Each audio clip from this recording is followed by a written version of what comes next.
Pero tingin mo maaapektuhan yung relationship niyo nung differing political views ninyo? Actually, medyo naapektuhan na nga eh. Twice na kaming muntikan na maghiwalay. Because of Ah, that. really? O kasi Miss Joey, binastos niya ako. Oo. Kasi binastos niya ako, pinalayas ko siya sa bahay. May ex ako, very different talaga yung politics namin. Part siya nung left-leaning kineso, ganon. Tapos way older siya sa akin, as in parang mga 15 years yung age difference namin. Tapos super yellow siya. I would say, above anything else, yung anti-Duterte siya. Kasi critical rin naman siya sa mga yellows eh. Pero, super anti-Duterte siya. Eh, syempre, parang ako, at that time, nagtatrabaho na ako sa government noon. Nagtatrabaho ako sa government noong time ni Pinoy, and naabutan ko yung time ni PRRD. So, na-compare ko talaga yung policies. Magkaiba talaga. Kasi talagang, what, hindi naman ito matandang to. Tapos, makita ko talaga yung nag-change talaga yung environment sa government when PRRD came in. Lalong-lalo na dun sa agency na pinagtrabahuan ko. So, it was a national agency. So, ako, positive yung ganun yung gusto ko leader eh. Ganun yung gusto ko yung parang, you impose your will. Na pag sinabi mo ganito, kailangan susundin ng lahat. Hindi mo pwede yung sasabihin mo ganito yung rules pagkatapos parang pwede naman palang makalusot. So, nung time ni PRRD, nakita ko yung mga action niya. Nakita ko yung parang, ay wow, in fairness, seryoso siya sa mga sinasabi niya. Seryoso siya sa 888. Kasi, umiikot yung tumbong ng agency namin pag nakaka-receive kami ng 888 complaint eh. Talaga parang, ay, ito, kailangan ganito, kailangan masagot to. Or, kasi, pag hindi mo siya nasagot on time, at nagreklamo ulit yung nagre-reklamo sa 888, yari ka. Magre-report ka talaga sa Malacanang. Masasabon ka talaga doon. Ganun yung situation before. So, you really feel that the people is empowered. The people felt that they were seen. Kasi nga, pag nagreklamo sila, may action. Hindi mo pagbibigyan all the time kasi hindi naman yan hindi mo naman sila, kasi syempre iba parang magre-reklamo, hindi rin naman talaga makatarungan yung mga hinihingi nila. Pero the mere fact that you attend to their complaints, malaking bagay kasi yun sa ng taong bayan, ganyan. Parang na-offend kasi siya dun sa patayan, ganyan, dun sa war on drugs, ganyan, kineso, ganyan. Tapos sabi ko, yung mga addict at saka yung mga drug lords, I'm so sorry ha, pero yung mga buhay, you tell me sino yung mga pinatay out of whim.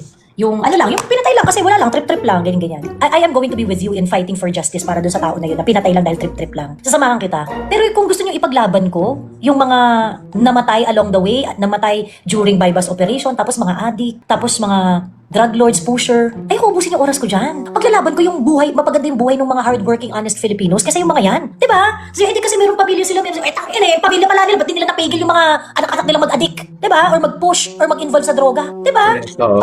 Pagkatapos kayo nga, hindi nyo napigil yung addict yung anak pagkatapos gusto nyo, isasama nyo pa kami. Diba? Pagkatapos pagkakunwari, nagkaroon ng, kasi once you deal with drugs, you are already playing with death.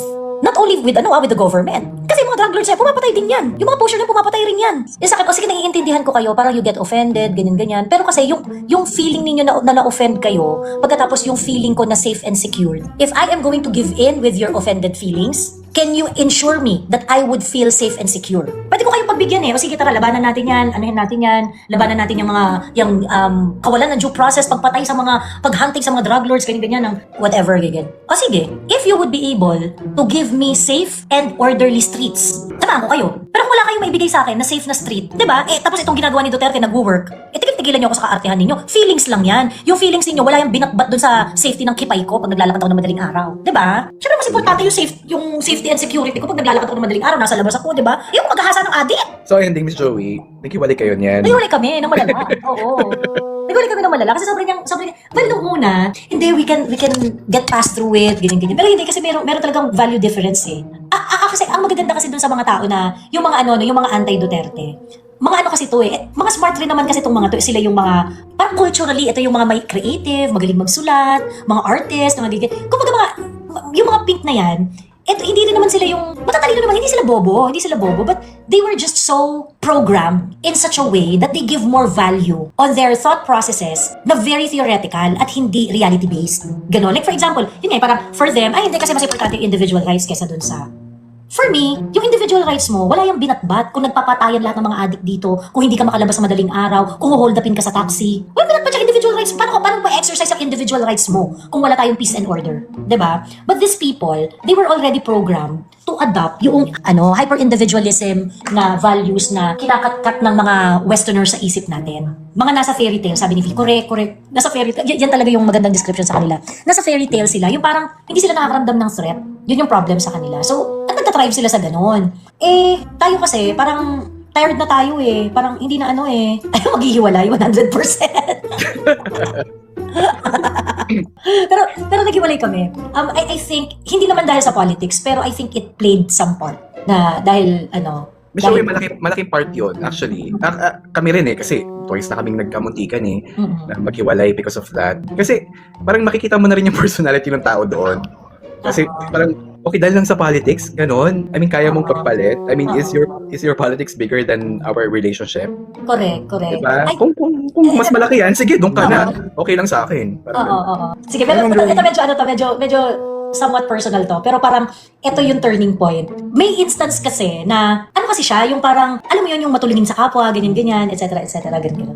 So ngayon, basta nag-away kami ng bonggang-bongga. And then, I was waiting for him to, na makipag-make amends sa akin, ganyan, etc. Tapos nawala siya. As in, nawala talaga siya. Parang, parang I was expecting him to come back immediately. Tapos nawala siya. Siguro parang mga 12 hours siyang nawala. Tapos, nung bumalik siya, sinabi niya, hindi kasi tinulungan ko kasi yung magbubuti somewhere, ganyan. Kasi parang, sinamahan daw niya, ganyan, etc. And naniniwala naman ako na ginawa niya talaga yun. Naniniwala naman talaga akong nung sinabi niya na yun yung ginawa niya, naniniwala ako. Pero, alam mo yung sobrang hypocrisy na parang putang ina, magkaaway tayo. Masama yung loob natin sa isa't isa. And parehas tayong busy sa buhay. Parehas tayong marami tayong ginagawa sa buhay. Pagkatapos ikaw, mag-uubos ka ng 12 hours, imbis na pag-usapan natin yung away natin, lalabas ka, tutulungan mo ang magbubuti or kung sino man diyang nasa sasamahan at kakausapin siya tungkol sa problema niya sa buhay. And yet, you cannot come to me and talk to me and deal with our own problems? Nakita mo yung doon? Nakita mo yung hypocrisy doon? Yung parang, kung gusto mo tulungan yung hindi tulungan mo, pero putang ina, isipin mo, mag-aaway pa tayo, di ba? Yes. Isipin mo na natin yung sa atin, di ba? Yun na pa Isipin mo na natin yung away natin, hindi yung parang, putang ina, gusto mo agad i-solve yung problema ng mundo pagkatapos yung away natin, hindi mo matapos-tapos. Tapos, crucial kasi dito, kasi kumbaga, parehas kaming busy parehas kaming nag-o-office. So, parehas kaming, we would work like maybe 12 to 16 hours a day because grabe yung demand sa trabaho namin parehas during that time. So, ibig ko sabihin, parang yung mga time na meron kang oras, you're supposed to use it to improve your relationship, di ba? Pagkatapos ikaw talaga, ang naisip mo talaga, tulungan yung magbubuti. Hindi ko gets yung parang, pagkatapos, magagaslight ka kasi parang, bakit ka galit? Tumutulong ako sa iba. Yung gano'n, di ba? Yung parang, magagaslight ka pa, yung parang ako pa yung masama ang putang ina, di ba? Kasi kina-question ko yung pagtulong niya doon sa magbubuti. Di ba? Lalabas pa na ikaw yung masama. But I just find it so hypocritical, yung ganong klaseng. I think a little politics, yung ganong klaseng problem, it translates to politics yung ganong klaseng hypocrisy. Nag-gaslight na rin ako a few times with Joey actually. Dahil dyan, alam mo parang I'm hanging by a thread minsan. Okay naman siya bilang tao wala naman akong problema It's just that yung last na parang comment niya when he was asked, sabi niya parang hopeless na daw, ganyan. Sabi niya, ipopoto daw niya si Risa and then si Trillanes. Oh my God, sabi ko, parang seryoso, alam mo na yung history ng politics niya? He listens to your politics or hindi siya aware kung ano yung politics mo? Aware naman siya one time kasi sinabi ko na parang at that time sabi ko, masaya naman ako kay Duterte, hindi ko alam bakit anti-Duterte ka. Sabi ko, ano bang hindi mo gusto sa kanya? Sabi ko ganun. And then we had a couple of discussions before na, alam mo na, it led to hindi maganda. Hindi ko alam bakit. Kasi parang sobrang na-pollute yung utak nila. Somehow. Hindi ko alam sa algorithm ba? Sa lahat ng mga kakampings na nakikita ko, bakit ganun sila mag-comment? Sabi ko, hindi naman kita ininsulto. Bakit ako ininsulto mo ako ngayon? Bakit sinasabi mo sa akin na ganun? When in fact na, kasi yung age gap namin parang may mga 10 years. So, okay. Mas malaki yung, mas aware naman ako. Older ka. Yes, yung political awakening ko, mas nauna, di ba? Mas awareness ko. Going back to, sabi ko nga, ang nakikita ko sa politics natin ngayon, Miss Joey, parang nakikita ko yung time ni Gloria Macapagal-Arroyo. Tayo mga DDS, nag-SWOT analysis na tayo Yes. Nag-SWOT analysis na tayo. Ano ba yung strengths, weaknesses, alam mo yon, yung opportunities, mga ganyan-ganyan. Nag-ganon na tayo Sila, wala pa. Nandun pa sila sa, hindi. Naghahanap sila ng perfect. So, naghahanap sila ng perfect. So, kung ba parang, they do not think na yung mga politicians natin, these are also people. Diba? And they are politician. For example, si Mama Lenny, tingnan mo, you are expecting Mama Lenny to be forever anti-Marcos o tapos ngayon, tumatanggap siya ng 500 million mula kay Bongbong Marcos para sa Jesse Robredo Coliseum. Diba? Diba? Ibig sabihin, if you are black and white and if you are going to paano mo kakainin yan? Paano mo kakainin yung bibigyan siya ng 500 million na para doon sa asawa niya? Silang mag-asawa na anti-Marcos buong buhay nila, na dilaw ang politics nila. Pagkatapos, yung memorial ng asawa niya, funded by a human rights violator. Diba? And Miss Joey, the kakampings are just buying it, no? kinukonsume lang nila. Parang okay lang, sige. Diba? Regardless kung ano mang ginawa ni Lenny Robredo in the past kay BBM. Diba? Hindi nila nakikita yung repercussion nito after sa palagay nila. Oo. Teka, Pepe, curious ako. So, yung partner mo, edi, ano siya, younger siya na pink, ganyan. Tapos, sorry ha, pero kung ayaw mong mag-overshare, okay lang. Pero you just share as much as you can, kung ano lang yung pwede mong ma-share. Pero gusto kong malaman, at what point nag-separate yung, like, parang, bakit ganito yung isip niya? Bakit, at what point siya parang nagpakita na parang, sobrang pink naman ito, gano'n? Actually, Miss Joey, nung una, hindi ko naman din alam. Tapos nakita ko na lang din dito sa TikTok, parang out of the blue, meron ako inopen na political post or video na, or ano, tapos chinek ko yung comments, nakita ko una-una siya dun sa comment. Oh, tapos sabi ko, oh my God! Hindi kayo masyadong aware sa politics ng isa't isa when the relationship started. O parang nakikita ko naman nung una nakakamping talaga siya. Parang na-mention naman niya before. Hindi ko naman alam na ganun siya ka-hardcore. Invested, oo. Yes! Okay. Like, to the point. And then, eventually, nag-transition yun sa Facebook. Tapos nakikita ko siya sa Facebook na nag-share siya ng mga posts na ganun. Nung una sabi ko, siguro naman we can work this out. Kasi, I mean, politics aside, okay lang naman yun. Wala naman sa akin. Pero parang nangyayari na rin ngayon na parang kasi madali ako ma-turn off sa mga parang ganun ba talaga yung tingin mo? Parang ang babaw naman. Parang reason. Parang masyado naman mababaw yung reasoning mo para dito sa bagay na to. Or baka hindi ka talaga nag-aral ng history ng politics ng Philippines. Parang ganon. And you don't even bother asking me kung ano ba nangyari in the past. Kasi mas matanda naman ako sa'yo. Though I tried explaining yung history natin sa politics before, pero hindi siya naniniwala. Feeling niya sinisiraan ko pa rin ang mamaleni niya or kung sino man yung kandidato niya. Parang, okay. Sabi ko, ina naman. Ano ba? Bakit ko naman sisiraan yan? Puro facts lang naman ang sinasabi ko, di ba? Ang problem sa mga pink, no, they felt attacked all the time. Exactly. No, they felt attacked. Yung parang, Paps, hindi ka naman ina-attack.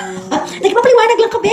Oo, nagpapaliwanag lang naman ako. Pati iba naman ako, iniinsulto niya ako. Sabi niya, tignan mo, sabi niya, pinafollow mo nga si Lorraine Badoy, ganyan-ganyan, noon-noon pa, ganyan. Kasi naman, kaya ko siya pinafollow kasi di ba, ano bang position ni Lorraine Badoy way back? Yusek. Yusek siya kasi nagpo-provide siya ng information kaya ako pinafollow. Big deal pala sa'yo yun. Sabi ko, oh my God, ikaw nga pinafollow mo si Risa Ontiveros sa Superhit. Correct. Alam mo, ang hindi ko talaga magets, and I hope, may maka-explain talaga sa akin reasonably na, can you please explain the politics of Risa Ontiveros to me? Hindi ko rin maintindihan, Miss Joey. Parang, oh my God. Parang galit na galit siya kay Alice Guo. Sinira niya yung buhay ng tao. Sinabi niya, Chinese spy. Tapos later on, wala namang napatunayan na Chinese spy pala, ganyan-ganyan. So, parang ang sinasabi is, hindi siya Pilipino, kineso-kineso, ganito yung nangyari, kineso-kineso, ganyan-ganyan. Okay, fine, sige, naintindihan ko na ganyan yung gusto mong mangyari, na galit ka sa Pogo, gusto mong paalisin yung Pogo dito sa Pilipinas. But where is the enthusiasm when it comes to when the Filipinos are the ones na nalululong sa droga, sa sugal? Yes. Diba? Where's the enthusiasm? Wala eh. Diba? Hindi mo makita. So, hindi ko talaga mag-gets. Parang, can someone please explain to me kung ano ba talaga yung politika nito ni Rizzo? Hindi ko siya gets. Hindi ko siya maintindihan. Ang lala nga sabi nila, nawala daw yung mga nawala daw yung mga nagte-text yung mga spam text, 'di ba, ng mga Pogo before. Yung mga Pogo hindi naman dito yung focus nila, 'di ba? Yung mga Pogo may negosyo sila dito, pero yung mga sugarol nila abroad. So, ngayon nung nawala yung Pogo, ang dami naman yung mga local na mga spam text natin like Bingo Plus, Soler. And ngayon grabe yung mga spam text ngayon, yung mga kasi talaga magte-text sa'yo BDO. East West ba? Yun talaga yung nakalagay, pero fake sila. Mas malala. Mas sophisticated ngayon yung mga text messages. Hindi mapigil. Tapos para pinagmamalaki nila dahil kay Risa Ontiveros naubos na ang mga text scam. Parang mas lumala nga. Hello, mas dumami pa nga. Mas dumami pa, Miss Joey. I swear, Diyos ko. Mas malala ang online gambling ngayon. Pepe, you do not have to answer this. Pero tingin mo maaapektuhan yung relationship niyo nung differing political views ninyo? Actually medyo naapektuhan na nga. Twice na kaming muntikan na maghiwalay. Really? Kasi Miss Joey, binastos niya ako. Oo. Kasi binastos niya ako, pinalayas mo siya sa bahay. Lumayas ka dito. Dumating sa ganung point na. Oo, kasi na-offend na ako. Kasi sabi ko, nag-uusap tayo, kung hindi ka mo kaya mag-engage ng political discourse, huwag kang mag-engage. And I don't think the kakampings are capable of doing that. Yeah. Rather insult you. Uh-oh. Then, ngayon, it's all up to me to accept that. Just let it be and iwasan na lang yung talks about politics. Pero minsan lumalabas pa rin sa kanya. Like kanina lang, parang we're talking about salary increase and whatnot and taxes. Tapos sabi ko, oo nga, di ba? Ang sakalap, ang taas ng tax, ang laki ng tax natin, tapos ganyan. Hindi, okay naman ang gobyerno, sabi niya. Okay daw ang Okay gobyerno. lang naman sa akin. Wow Sabi ko nga eh. For someone who were, very, very opposed sa... Yes! Tapos biglang okay ang gobyerno. Miss Joey, Oh can you my believe God. that? Sinabi niya okay lang sa kanya ang gobyerno ngayon? Oh my God. Hindi ko na alam, Miss Joey. Ano ba? Hiwalayin ko na ba? Sabihin ko lang. Meron pa gustong i-share, Pepe? Okay na ako, Miss Joey. Actually, very therapeutic itong nangyari sa atin. Oo. Matagal na ako nag-request sa live mo. Oo. Kasi nga, medyo bothered ako. Parang gusto ko lang din makakuha ng other views na I mean opinion in terms of having a kakamping or kakamping Although may mga friends naman akong kakamping na very tolerable naman. Mm. Pero itong isang to, talagang sobrang feisty kasi siya. Like, Invested siya dun sa oo, as in, like, hindi ko alam. Oo. Cellphone niya siguro. Cellphone mo yan, parang gano'n. Or yung hindi niya na pinaprocess yung information na nakukuha niya. Hindi So, na, ina-adapt hindi lang na. niya. Yung mga Ina-adapt nauna lang naming, niya. correct, yung mga nauna naming conversation, Oo. ginagaslight pa niya ako. Sabi niya, dami-dami mo namang alam, dami mong alam. Ginagano niya ako. Parang, instead na parang ma-flatter ako, parang na-insulto pa ako. Kasi, sinasabi mo, parang sobrang naman, dami mo namang alam. Totoo naman, kasi mas matanda ako sa'yo. So, Oo. mas marami ako experience. Mas ako na ako nagbabayad ng tax sa'yo. kaya mas masakit yung loob ko na ganito yung nangyayari. Oo. Totoo. Anyway, ayan, sana mag-work out. Miss Joey, dapat mag-workout. Sabi mo sa akin pag Optimistic naman ako. Tandaan mo yung pangalan ko, Miss Joey. Pag mabalitaan kita. Mag-join ako ulit sa live mo. mag-join ka ulit pagka-break na kayo. Joke lang. Ayan. Sige, salamat Miss Joey. And sobrang thankful ako sa mga ginagawa ninyo. Basta, very, very thankful ako na sobrang aligned ako sa inyo kasi obviously siguro magkakaedad tayo, no? Kasi nakita na natin yung political history ng Pilipinas. And hopefully, it would turn out na magkaroon pa rin ng magandang result. Hopefully, in the future, kung ano man yung mangyayari sa atin sa Pilipinas, hopeful pa rin tayo. Laban lang. Wala Laban tayo. Wala kami lumaban sa totoo. Wala namang ibang choice eh. Kaya nga. Yes. Same lang naman. Ganun pa rin naman. Bumalik lang tayo ng mga nakaraan. Masakit lang kasi tanggapin kapag kunwari, you allow everything to happen without giving up a fight. Diba? Correct. Correct. Ayun. Anyway, ang punta na tayo kay Rygar ha. Thank you, Miss Joey. Thank you, Pei.